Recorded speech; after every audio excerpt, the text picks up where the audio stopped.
బులెటిన్లో breaking news చూస్తున్నాం. Telangana cabinet సమావేశం కొనసాగుతుంది. దాదాపు 2.5 గంటల నుంచి కేబినెట్ భేటీ కొనసాగుతుంది. అసెంబ్లీ సమావేశాలు, బడ్జెట్, బీసీ కులగణన, ఉద్యోగ నోటిఫికేషన్లు, 6 గ్యారంటీల్లో 2 పథకాల అమలుకు ఆమోదం తెలుపనున్నారు. ఇక సమ్మక్క సారలమ్మ జాతర, సాగునీటి పారుదలపై శ్వేతపత్రం తదితర అంశాలపై కేబినెట్లో చర్చించడంతో కేబినెట్ పై ప్రాధాన్యత సంతరించుకుంది.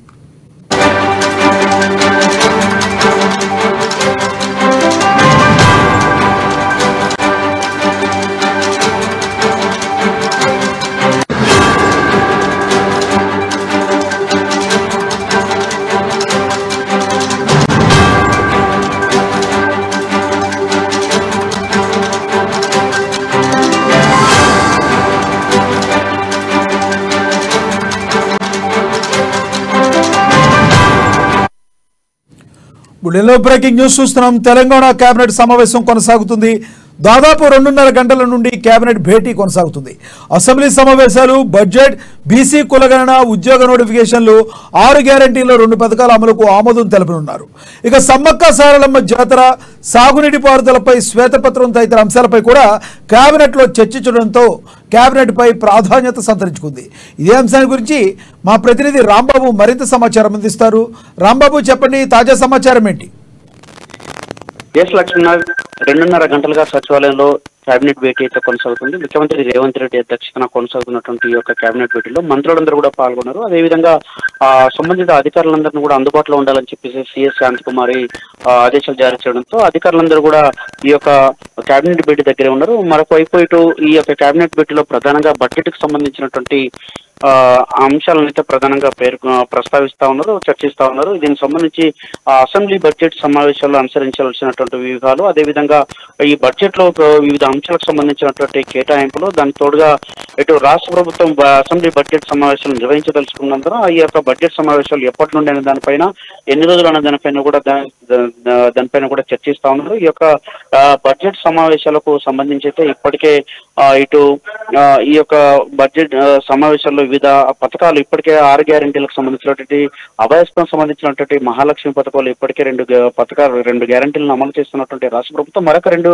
హామీలను కూడా ఇప్పటికే వాటిని నెరవేర్చాలని చెప్పేసి, వీటికి సంబంధించినటువంటి విధి విధానాలను రూపొందించాలని చెప్పేసి ఇప్పటికే అధికారులకు ఆదేశాలు జారీ చేసినా దానికి సంబంధించినటువంటి మొత్తం ఎంత ఖర్చు అవుతుంది, ఎంతమంది లబ్ధిదారులు దీనివల్ల ఉపయోగపడుతుందని చెప్పేసి దానిపైన కూడా ఇప్పటికే సమీక్ష చేసినటువంటి ముఖ్యమంత్రి రేవంత్ రెడ్డి మరొకసారిగా ఈ యొక్క పథకాలను అమలు చేసి తీరాల్సిందని చెప్పేసి దీనికి ఈ బడ్జెట్ లోనే కేటాయింపులు ఇవ్వాలని చెప్పేసి కూడా చర్చ జరుగుతా ఉన్నది. దీనిపైన మరొకసారి ఇంకొక వైపుగా ఇటు రాష్ట్రంలో ఆర్థిక స్థితిగతులను ఎదుర్కొనేందుకు, ఆర్థిక అవాంతరాలను కూడా ఎదుర్కొనేందుకు రాష్ట్ర ప్రభుత్వం సిద్ధంగా ఉండాలని చెప్పి, దానికి అధికారులందరూ కూడా సిద్ధంగా ఉండాలని చెప్పి, దానికి సంబంధించినటువంటి ఈ యొక్క ఆర్థిక అవాంతరాలను, ఆర్థిక స్థితిగతులను మెరుగుపరుచుకునేందుకు నిష్ణాతులైనటువంటి ఇప్పటికే వివిధ రంగాలకు సంబంధించినటువంటి మాజీ ఆర్బీఐ గవర్నర్ ఇటీవలే రఘురామరాజన్ కూడా ఇటీవలే ముఖ్యమంత్రిని కలిసినటువంటి పరిస్థితి. మరొకవైపు ప్రణాళిక సంఘం ఉపాధ్యక్షులు మాంటెక్ సింగ్ అహ్లూవాలియా కూడా కలిసినటువంటి పరిస్థితి ఉన్నది. కాబట్టి వాళ్ళ యొక్క సలహాలు, సూచనలు తీసుకుంటూ ఈ యొక్క రాష్ట్ర ఆర్థిక పరిస్థితులను ఎదుర్కోవాలని చెప్పేసి రాష్ట్ర ప్రభుత్వం భావిస్తున్నది. మరొక వైపు ఇటు ఈ యొక్క ఏదైతే నీటిపారుదల రంగానికి సంబంధించినటువంటి అంశం ఉందో, ప్రధానంగా దీనిపైన అనేక అవినీతి జరిగింది. ఈ అవినీతిని పైన సమర్థవంతంగా ఇటు ముందుకెళ్లాలని చెప్పేసి, దీనికి సంబంధించిన దోషులను కూడా శిక్షించాలని చెప్పేసి, పైగా దీనికి కావాల్సినటువంటి ప్రాజెక్టులను ఏదైతే ఉన్నాయో, ఎన్ని ప్రాజెక్టులు ఉన్నాయో ఆ ప్రాజెక్టులకు సంబంధించినటువంటి నిర్మాణాన్ని, అసంపూర్తిగా ఉన్నటువంటి ప్రాజెక్టులను పూర్తి చేయాలి. దాంతో పాటుగా కొత్తగా కొన్ని ప్రాజెక్టులు. అయితే రాంబాబు, చెప్పండి, ముఖ్యంగా ఈ సమావేశాల్లో బడ్జెట్, బీసీ కులగణన, ఉద్యోగ నోటిఫికేషన్లు, 6 గ్యారంటీలు, 2 పథకాలు ఆమోదం తెలిపే అవకాశం కూడా కనిపిస్తున్నట్టుగా తెలుస్తుంది. ఇది అవకాశం ఉందంటారు దానికి? తప్పకుండా లక్ష్మణ, దానికి సంబంధించినటువంటి బీసీ కులగణనకు సంబంధించినటువంటి ప్రధానంగా దానిపైన చర్చ జరుగుతున్నది. బీసీ కులగణన చేపట్టాల్సిందని చెప్పేసి రాష్ట్రంలో ప్రధానంగా, అంటే భారతదేశ వ్యాప్తంగా కూడా అనేక సంవత్సరాల నుండి కూడా ఈ యొక్క సమస్య అట్లే వేలునుకున్నది. ఈ యొక్క సమస్య పైన గత కొన్నేళ్లుగా కూడా ఈ బీసీ సంఘాలు ఆందోళన చేస్తా ఉన్నాయి. ఈ నేపథ్యంలో బీసీ కులగణన చేస్తామని చెప్పేసి ముఖ్యమంత్రిగా రేవంత్ రెడ్డి వచ్చి రాగానే ఈ యొక్క ప్రకటన చేయడం కాకుండా అంతకంటే ముందుగానే మేనిఫెస్టోలు కూడా ప్రకటించిన నేపథ్యంలో దీనిపైన ముందుకెళ్లాలని చెప్పేసి రాష్ట్ర ప్రభుత్వం భావిస్తా ఉన్నది.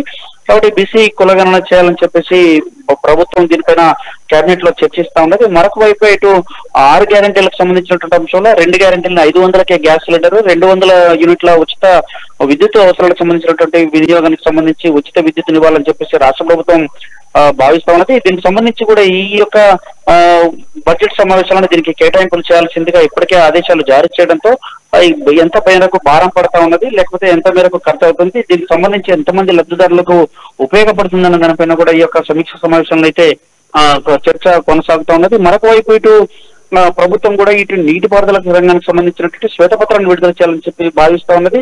ఇప్పటికే ప్రభుత్వం పైన విమర్శలు చేస్తున్నటువంటి బీఆర్ఎస్ కు గట్టిగా స్ట్రాంగ్ కౌంటర్ ఇవ్వాలని చెప్పేసి, అదేవిధంగా ఇటు అసెంబ్లీలో దీనిపైన ప్రత్యేకమైనటువంటి చర్చ కూడా పెట్టాలని చెప్పేసి రాష్ట్ర ప్రభుత్వం భావిస్తున్న నేపథ్యంలో ఈ యొక్క ప్రధానంగా ఈ ఎజెండాను కూడా తీసుకున్నటువంటి అవకాశం ఉంది. మరొక వైపు ఇటు ఉద్యోగాలకు సంబంధించినటువంటి గ్రూప్ 1 ఉద్యోగాలు ఇప్పటికే గత ప్రభుత్వం గ్రూప్ 1 2 సార్లు విఫలమైంది. కాబట్టి ఈ యొక్క గ్రూప్ 1 నిర్వహించాలని చెప్పేసి గ్రూప్ 1 కు అదనంగా ఇంకొన్ని పోస్టులు 70 వరకు పోస్టులను కూడా యాడ్ చేసి ఈ యొక్క గ్రూప్ 1 నిర్వహించాలని చెప్పేసి, అదేవిధంగా వివిధ రిక్రూట్మెంట్లను జాబ్ క్యాలెండర్ ను విడుదల చేసి ఈ యొక్క ఫిబ్రవరి నుండి డిసెంబర్ చివరి వరకు కూడా మొత్తంగా 2 లక్షల ఉద్యోగాలు భర్తీ చేయాలని చెప్పేసి, దానికి సంబంధించి కూడా ఈ యొక్క ఉద్యోగాల నోటిఫికేషన్ ఉండాలని చెప్పేసి దానిపైన ప్రధానంగా చర్చ జరుగుతున్నది. మరొకవైపు ఇటు ఇటు కల్వకుర్తికి సంబంధించినటువంటి ప్రాజెక్టు కానీ, లేకపోతే నారాయణపేట సంబంధించిన ప్రాజెక్టులకు సంబంధించినటువంటి అంశం కానీ, వీటన్నిటిపైన ఒక చర్చ జరుగుతోంది. ప్రాజెక్టులను పూర్తి చేయాలని చెప్పేసి, తక్కువ ఖర్చుతో ఎటువంటి ఈ యొక్క ప్రాజెక్టులను మొత్తం కూడా పూర్తి చేయాలని చెప్పేసి రాష్ట్ర ప్రభుత్వం భావిస్తూ ఉన్నది. ప్రధానంగా సంక్షేమానికి సంబంధించినటువంటి అంశాలనే ప్రధానంగా దృష్టిలో పెట్టుకొని ఈ యొక్క బడ్జెట్ కేబినెట్ భేటీ అయితే కొనసాగుతోంది. లక్ష్మీనాథ్, ముఖ్యంగా చెప్పాలి అంటే ఇందులో 6 గ్యారెంటీలు ఏవైతే ఉన్నాయో దానిలో భాగంగా గ్యాస్ సిలిండర్ దానిలో ఎవరైతే మహిళకే గ్యాస్ సిలిండర్ని ఇస్తారా 500కి, లేదు అంటే ఎవరికైనా ఇస్తారనే కన్ఫ్యూజన్లో ఉన్నారు జనాలందరూ. తెల్ల రేషన్ కార్డు ఉన్న వాళ్ళకి ఇస్తారని కన్ఫ్యూజన్లో ఉన్నారు. సభలో మాట్లాడే రేవంత్ రెడ్డి మొన్న ఇంద్రవెల్లిలో ఏదైతే మాట్లాడారో మహిళలకు ఇస్తామన్నట్టుగా చెప్పారన్నట్టున్నారు. అంతకుముందు హామీలు ఇచ్చిన దానిలో 500కే గ్యాస్ సిలిండర్ అందిస్తామని చెప్పారు, ఇప్పుడు మహిళలకే అందిస్తామంటున్నారు. అంటే మహిళల పేరు మీద ఉంటే మాత్రమే గ్యాస్ సిలిండర్ సబ్సిడీలో వచ్చే అవకాశం ఉందా? ఎలా ఉంది దాని గురించి చెప్పండి.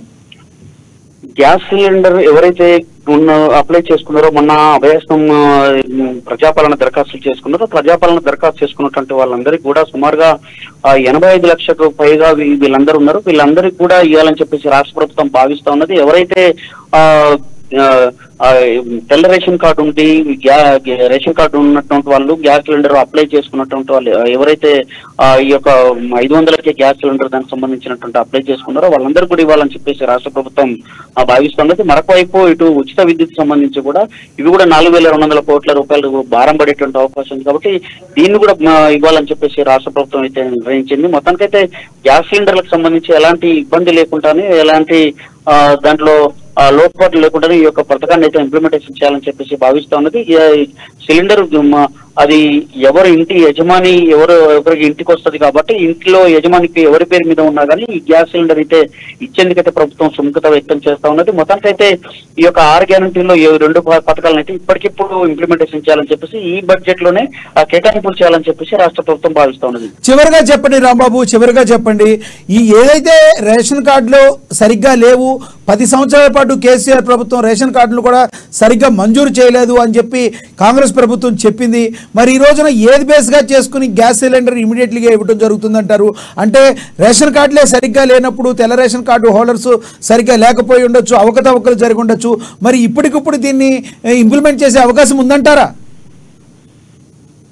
తప్పకుండా లక్ష్మణ్, ఎందుకంటే ఇటు తెల్ల రేషన్ కార్డు సంబంధించినటువంటి ప్రజాపాలన దరఖాస్తులో రేషన్ కార్డు లేనటువంటి వాళ్ళు ఆ యొక్క ప్రజాపాలన దరఖాస్తులో రేషన్ కార్డు ఉందా, రేషన్ కార్డు లేదా అనేటువంటి ఒక దరఖాస్తు కూడా అంటే చేసుకున్నప్పుడు రేషన్ కార్డు లేదని చెప్పేసి, ఆధార్ కార్డు ఉన్నటువంటి వాళ్ళు ఆధార్ కార్డులు ఉన్నాయని చెప్పేసి, లేనటువంటి వాళ్ళు లేవని కూడా దరఖాస్తు చేసుకోవడం జరిగింది. కాబట్టి ఈ యొక్క రేషన్ కార్డులు ఎవరికైతే లేవో వాళ్ళందరినీ కూడా ఇప్పటికే గుర్తించేటువంటి పనిలో సిబ్బంది ఉన్నది.